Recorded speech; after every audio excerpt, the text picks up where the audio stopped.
गजपति नागरिक मंच पारलाखेमुंडी पक्षर जिलापाल गजपति जिला विकासर नक्शा 2036 पुस्तक प्रदान। गजपति जिला सदर महकुमा पारलाखेमुंडी स्थित जिलापाल कार्यालय रे गजपति नागरिक मंच पारलाखेमुंडी पक्षर गजपति जिलार विकासर नक्शा 2036 पुस्तक गजपति जिलापाल श्रीमती मधुमिता को प्रदान करा जायछि। एही कार्यक्रम रे गजपति विकास मंचर अध्यक्ष पूर्णचंद्र महापात्र, अश्विनी कुमार पाढ़ी, विचित्रानंद बेवर्ता, भारत महांती, गौरहरि पट्टनायक, प्रमोदचंद्र पाढ़ी, लोकनाथ मिश्र, लिंगराज दास, सच्चिदानंद सामल, शशिभूषण पट्टनायक, रेणुबाला बेहरा, सुरेश बेहरा, सुरेंद्र रथ, सुशीला पंडा, अरक्षित जेना प्रमुख जोग देथिले। गजपति जिलार विकासर नक्शा 2036 प्रस्तुति तथ्य भित्तिक 80 कोटी प्रस्तावित विकास योजनार मुद्रण पुस्तकटी जिलापाल प्रदान करने सहित जिलार समस्त सरकारी मुख्य मानक मध्य प्रस्तावित योजनार फलप्रसू निमंते पदक्षेप पई अनुरोध करा जायछि।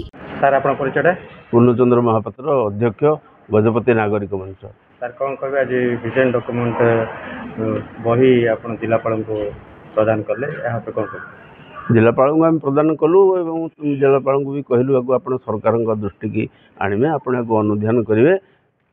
सरकार जो कर 2036 विजन डॉक्यूमेंट से गजपति जिलार चित्रटा कि हवा कथा से कथा आम ए दर्शेचु।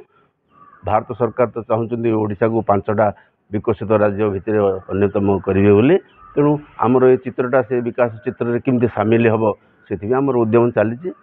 आम सरकार सब विभाग को दबू, आमर ये जिलार सब अधिकारी मानक विजन डॉक्यूमेंट बांटबू और सब राजनेता मान बांटबू, म्युनिसिपालिटी समस्त आम दबू देकर समस्त सहयोग ये आम कामना करूँ।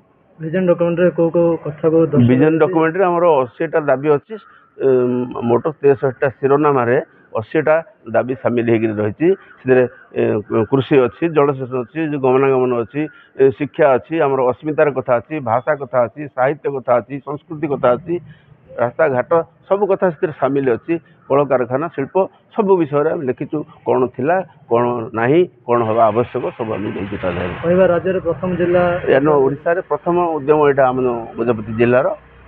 गजपति रेणुबाला बेहरा रिपोर्ट, विश्व विजय न्यूज ओडिशा।